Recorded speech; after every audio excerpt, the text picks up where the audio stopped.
let's talk about William Elias Brownlee Davis, born November 25, 1863, in Trussville. Davis was one of two sons born to Elias Davis, a fourth-generation physician, and his wife Georgia Ann. William attended high school in Trussville, where he was a top student and entered the junior class at the University of Alabama. A case of typhoid fever limited his ability to keep up with his studies, and he dropped out. At the suggestion of his brother, John Davis, who was also a physician, William traveled for a few months and then resumed his studies at home. He first read law before he was prevailed upon to pursue medicine. In 1882, Davis enrolled at Vanderbilt University as a medical student, transferring the next year to the Kentucky School of Medicine, and in 1884 he graduated from the Bellevue Hospital Medical College in New York.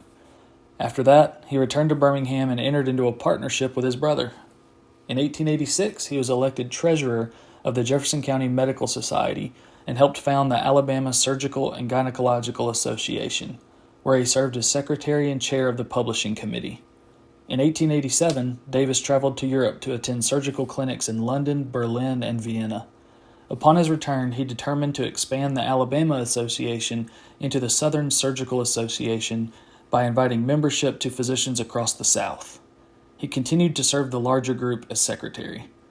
In 1890, Davis was elected chairman of the American Medical Association's section on surgery. A year later, he was elected president of the Tri-State Medical Society of Alabama, Georgia, and Tennessee, and in 1892 and 1901 served as president of the American Association of Obstetricians and Gynecologists. In 1894, the Davis brothers were among the founders of the Birmingham Medical College. William became a professor of gynecology and abdominal surgery and experimented extensively by performing intestinal surgeries on dogs.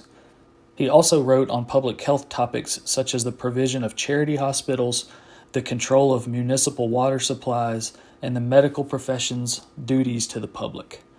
Also in 1894, the Davis brothers expanded their practice with the opening of their own private infirmary on 3rd Avenue North. They served as resident physicians and employed a staff of nurses. On February 24, 1903, a few months after addressing the 15th annual meeting of the Southern Association, Davis was killed in an accident at a railroad crossing. According to the coroner's report, Davis had stopped his horse-drawn buggy at a crossing of the Alabama Great Southern Railroad. While stopped, he walked forward to attend to his horse. In doing so, he lost his balance and fell under a moving train. He was survived by his wife Gertrude and two daughters, Elizabeth and Margaret. He is buried at the historic Oak Hill Cemetery in downtown Birmingham.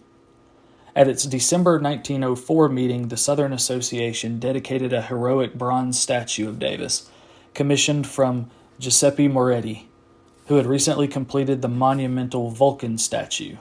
Moretti also completed a marble portrait bust of Davis, which is part of the historical collections at UAB's Lister Hill Library. The statue was officially dedicated in Capitol Park on December 14, 1904, with more than 5,000 people in attendance. At the statue's dedication, Governor Russell Cunningham stated the statue was only the second public monument to a distinguished son of Alabama. Dr. Charles Rosser of Dallas, Texas, delivered an address which extolled Davis for his pursuit of faith and duty rather than fame and glory. By 1952, the statue was observed to be beginning to tilt. The Jefferson County Medical Society arranged for it to be moved to a new site in front of University Hospital and Hillman Clinic. In the early 1990s, the statue was temporarily moved to Davis's hometown of Trussville, while renovations took place at University Hospital. It was returned to UAB in the spring of 1993. While the Hillman building was being considered for demolition in 1998, a proposal was made to move the statue to Trussville permanently. However, the proposal was abandoned after the decision was made not to demolish the building. You can still visit it today.